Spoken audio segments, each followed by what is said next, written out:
ก็ต้องไม่ยืนลงฐานหน่อยนะครับหลุดคุยลุยออกไปเลย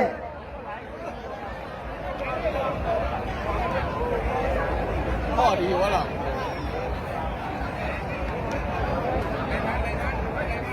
นนไปติดลูกติดตอนนี้พอเสียหายถ้านมตัวมายิงตัวให้ตัวมันติดหลบเรียบร้อยจากกันลงมาอีก300